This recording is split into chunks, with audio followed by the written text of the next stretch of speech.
Saludamos a esta hora de la mañana a la doctora Catherine Flores, coordinadora de investigaciones y asuntos académicos del Instituto de Ciencia Política Hernán Echavarría Olózaga. Ella es profesora de la Universidad Externado de Colombia, doctora en Derecho y Administración de Empresas, moción cum laude por la Universidad de Lérida, España, máster en Derecho de la Universidad de Lérida, maestría en Derecho Económico por la Universidad Externado de Colombia y economista de la Universidad Industrial de Santander. Doctora Catherine Flores, bienvenida a la Hora de la Verdad. Muy buenos días. Por la invitación, buenos días al doctor Fernando y a todos los oyentes que nos escuchan el día de hoy. Muchas gracias por aceptar esta invitación, doctora Catherine. En estos momentos, el Congreso de la República se dispone a reanudar el debate sobre la reforma a la salud, tema que no es menor y que preocupa tanto a los colombianos. ¿Qué es lo que ha encontrado el Instituto de Ciencia Política sobre el particular, sobre esa reforma que al parecer no tiene todavía un clima de certeza para poder ser aprobada en el Congreso? Pero todo puede pasar, por supuesto, en el Congreso de la República, en lo que se debata en la Comisión Séptima. Pero, ¿qué han encontrado ustedes desde el Instituto de Ciencia Política? Así es, Demar. Desde el Instituto de Ciencia Política hemos encontrado al menos cinco grandes verdades que esconde la reforma, pero antes de hablar de ellas, quiero también decir que el Instituto de Ciencia Política ha evaluado este proyecto de ley como un proyecto de ley muy bajo en afinidad con la libertad económica. Como tú sabes, tenemos un indicador que mide la afinidad de los proyectos de ley y las leyes aprobadas por el Congreso con la libertad económica, y este es el que hasta ahora nos ha rankeado como más bajo de todos los que hemos evaluado por los múltiples componentes liberticidas que contiene. Para resumirte, 5 grandes verdades que oculta la reforma dentro de una retórica grandilocuente que engaña al ciudadano a pie. Estas 5 verdades son que es una reforma que no constituye aseguramiento social, como dice en sus primeros artículos, no está centrado en el ciudadano y el paciente, desorganiza y desarticula el sistema de salud y las capacidades creadas hasta el momento, no avanza en la curva de aprendizaje. En cuarto lugar, politiza la cadena de valor en salud. Y en quinto lugar, elimina la competencia y los incentivos para que los agentes del sistema funcionen, se articulen y presten un servicio como se ha venido desarrollando hasta el momento en Colombia. Voy a desarrollar rápidamente esos 5 puntos, Demar, si me lo permites. Por supuesto, doctora. Y bueno, la primera no es un sistema de aseguramiento lo que propone la reforma.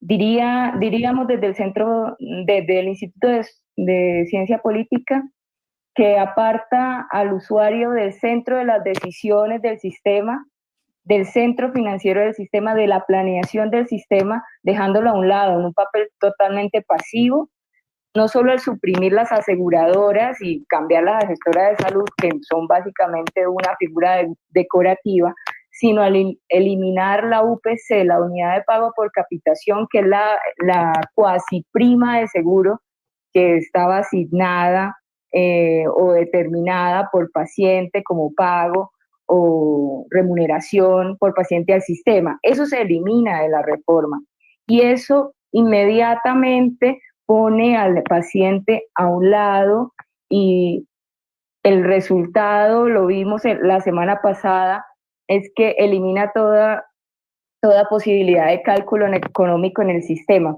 Mira que la semana pasada el mismo ministro de Hacienda decía que no había un concepto técnico de cuánto valía la reforma, pero ¿cómo va a existir ese concepto si se ha quitado el valor del cálculo por paciente para el sistema? ¿Por qué se ha quitado ese cálculo? ¿Por qué se ha quitado la UPC?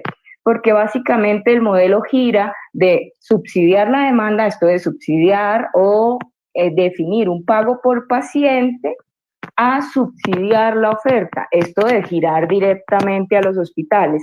Entonces, la reforma quita del centro al paciente y pone en el centro una oferta pública imaginaria que el Estado promete que en 10 años va a construir, ¿bien? Y esa infraestructura imaginaria va a oscilar alrededor de unos centros de atención primaria en salud CAPS que van a contratar, van a prestar servicios de baja complejidad, pero también van a generar planes de prevención, contratación, políticas, bueno, van a hacer de todo, ¿no? Doctora Catherine, perdóneme, le hablo Fernando Londoño, estuve por fuera del aire unos minutos, le pido disculpas. Dígame, ¿a quién se le ocurrió semejante cosa? ¿Quién es realmente el creador de ese sistema al revésado que usted nos está proponiendo y que tiene como resultado final el que la salud en Colombia va a ser un desastre? ¿Usted sabe quién es el autor, quién es el creador? Doctor Londoño, el creador, mire, esto es un reversazo a un sistema que Colombia ya vivió por 50 años y no dio resultado. Un romanticismo de un sistema fallido que vuelve y emerge en el gobierno de Gustavo Petro y definitivamente sobre unas falacias que solo afectan la ciudadanía. El seguro social que conocimos es volver al seguro social. Pero peor aún, porque el seguro social, en la época del seguro social, junto a no sé si recuerdan, el Sistema Nacional de Salud de 1975, se crearon unos hospitales universitarios junto con los hospitales San Juan de Dios para cubrir aquello que no cubría el seguro social, que era la atención en salud para personas vinculadas a un trabajo formal. ¿Qué pasaba con ese sistema? Solo alcanzó 19% de cobertura. Las personas iban solamente a morirse a los hospitales. Las personas iban a una urgencia extrema. No había confianza en el sistema de salud. Había total desarticulación. Queremos volver a ello. Cuando le preguntan al ministro Jaramillo, ¿quién va a reemplazar las EPS? Y dice que los CAPS, que van a ser como unas superentidades polifuncionales, con una grandilocuencia lo dice, básicamente él responde, no van a ser los centros de salud. Yo le digo a los colombianos que revisen el centro de salud que tengan más cercano a su vivienda e imaginen que ahí va a girar la atención en salud de ahora en adelante si se aprueba la reforma.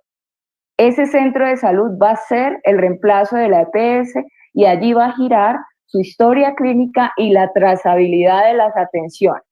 Entonces, si queremos tener una imagen de qué sería el sistema de salud, imaginémonos que esa es la puerta de entrada del sistema y ya tenemos bastante por deducir de esa imaginación.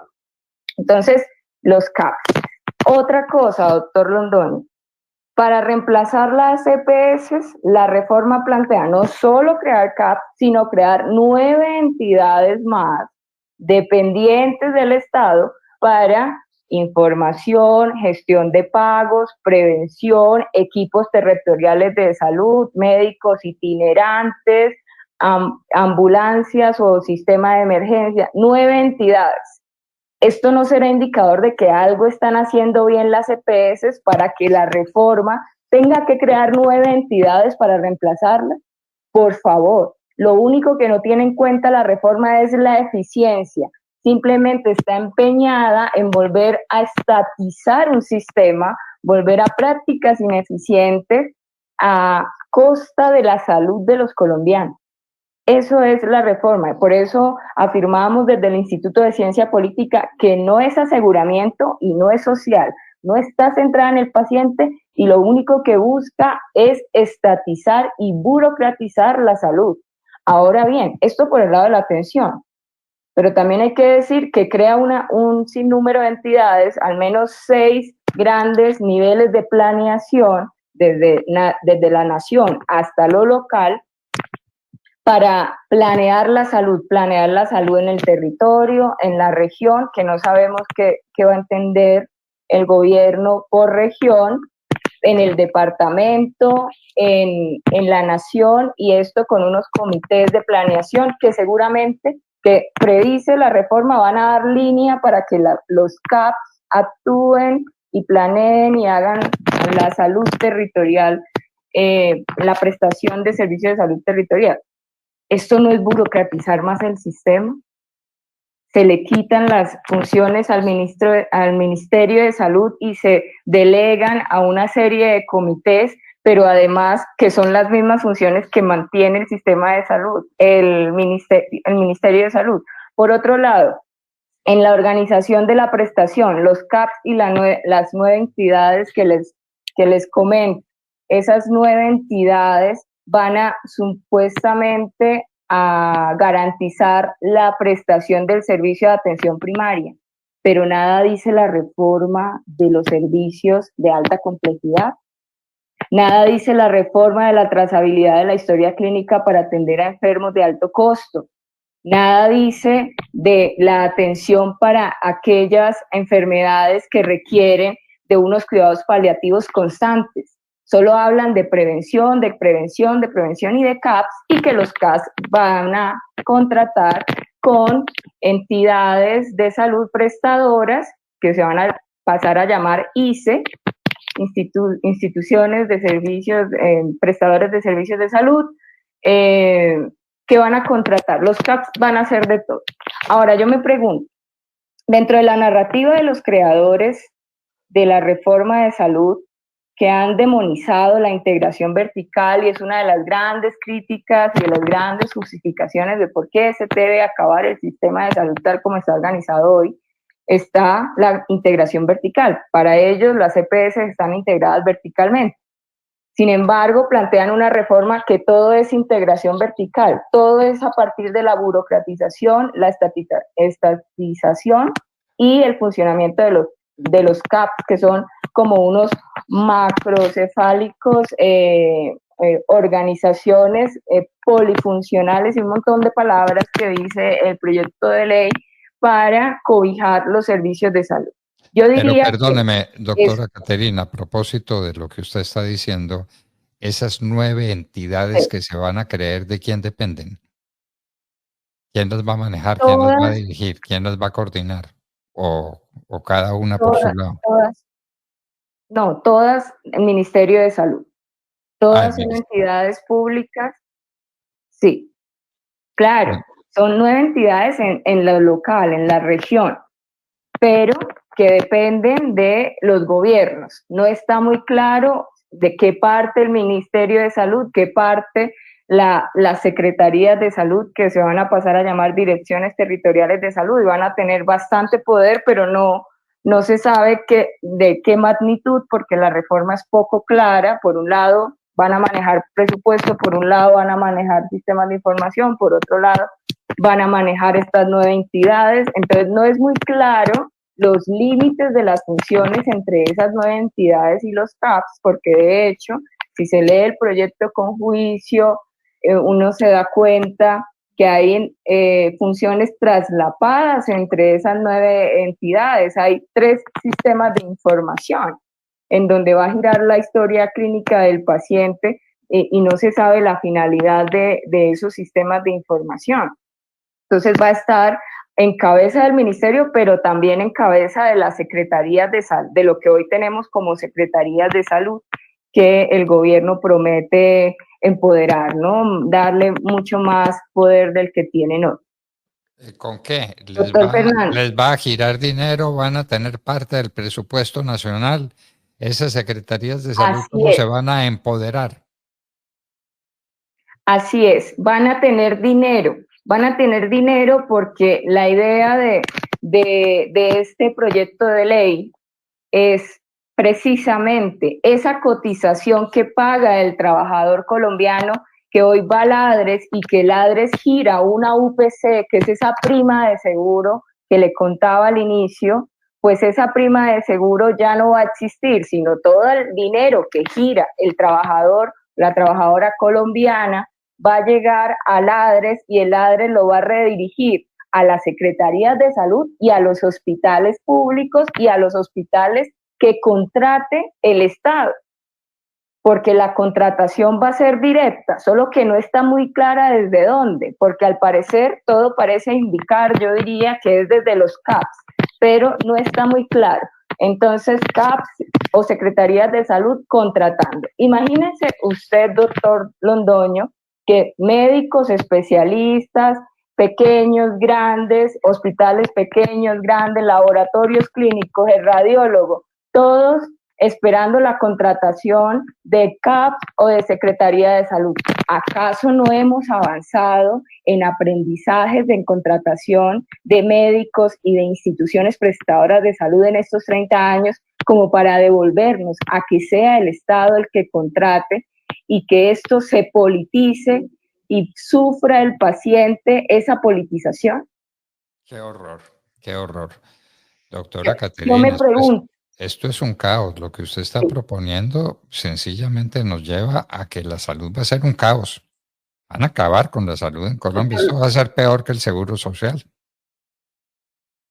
va a ser peor, doctor Londoño, y la siguiente cosa, una de esas 5 verdades, la quinta que hemos escrito en el Instituto de Ciencia Política es que ese sistema totalmente burocratizado, centralizado, elimina la competencia y los incentivos porque establece tarifario único de precios para medicamentos y dispositivos médicos, pero también pretende imponer, y está un poco enredada la redacción, pero entre líneas se puede leer que pretende imponer un régimen salarial para el trabajador de la salud. Eso significa también acabar las capacidades y la diversidad que se ha formado en estos 30 años en el sistema de salud, en donde han progresado las especialidades médicas y las posibilidades de oferta diversa de prestadores, precisamente porque se han creado incentivos a la competencia y a la creación de centros médicos, de especialistas, de consultorios, de laboratorios, de diversas ofertas. Con un tarifario único, eso se mata, eso se acaba. Compras centralizadas de medicamentos. Yo le quiero decir, doctor Londoño, que ese proyecto de ley ha evolucionado en un sentido que la primera versión del 2023 tenía una política robusta de medicamentos bastante peligrosa y luego en la segunda versión eso se quitó. La semana pasada Francisco Rossi, el director del INVIMA, dijo que precisamente la quitaron porque tenía un costo político muy alto. La quitaron precisamente por lo peligroso, pero dejaron un artículo que es compra centralizada de medicamentos y hablan de Colombia compra eficiente. Van a comprar medicamentos centralizados por Colombia compra eficiente si también se han creado capacidades de comercialización y distribución de medicamentos para que lleguen de manera ágil al paciente y aún con aprendizajes y demoras. Hemos avanzado. ¿Cómo vamos a retroceder a que sea el Estado el que compre y distribuye? Entonces, yo me pregunto, Caterina, ¿a dónde vamos a llegar? Nos devora el tiempo, pero una pregunta. ¿Los hospitales y las clínicas privadas van a poder sobrevivir? Yo diría que sí, van a poder sobrevivir. Las fundaciones. Van a sobrevivir, pero no todas. No todas van a poder competir bajo este régimen. Cuando se centra el comprador de los servicios a uno solo, que es el Estado, inmediatamente se mata la competencia. Solo podrán sobrevivir los que llenen el pliego de peticiones del Estado y de requisitos, y eso no van a ser todos ni van a ser los diversos que existen hoy en el mercado. Muy seguramente se eliminará la competencia, quedarán algunos, pero se acabarán las capacidades que se han construido en todos estos años. Entonces yo diría, sí van a quedar porque necesita el sistema de salud sí o sí para sobrevivir las capacidades privadas, pero van a quedar totalmente sometidas a la contratación estatal y eso va a acabar la posibilidad de robustecer el sistema. Y lo más peligroso, doctor Fernando, va a acabar la posibilidad de que florezcan nuevas entidades. se va a quedar en un punto estático. Y un dato para terminar, mira, el proyecto de ley promete que van a existir CAPS, van a crear CAPS en 20, que son estos centros de atención primaria, tienen que crear para poder robustecer ese sistema que están diseñando, un CAPS por cada 20.000 habitantes. Y yo me puse a indagar en las cifras que tenemos hoy al día no, a 2022, porque la verdad no se han actualizado las cifras de salida a 2023 ni a 2024 en este gobierno. Para alcanzar esa meta de un CAP por cada 20.000 habitantes, y me puse a indagar las cifras y encontré que hoy tenemos un centro de consulta externa que sería el equivalente a CAP por cada 14.000 habitantes. Es decir, la reforma de frente está diciendo que va a disminuir los centros de consulta externa, porque hoy tenemos uno por cada 14.000 habitantes y esto está prometiendo uno por cada 20.000 en 10 años. Entonces, suena negro el panorama, catastrófico, y yo diría que sería lamentable que pasara en el Congreso, en el Senado, esta reforma de salud. No cabe ninguna duda, esto es una catástrofe. Doctora Catherine, volveremos sobre el tema porque no puede quedar al margen.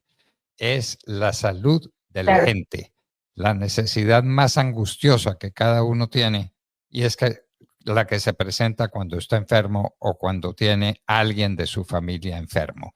¿Qué hacer? ¿A quién acudir? ¿En cuáles circunstancias? ¿Dónde va a aparecer la famosa contratación? ¿Qué servicios le van a prestar? ¡Qué horror!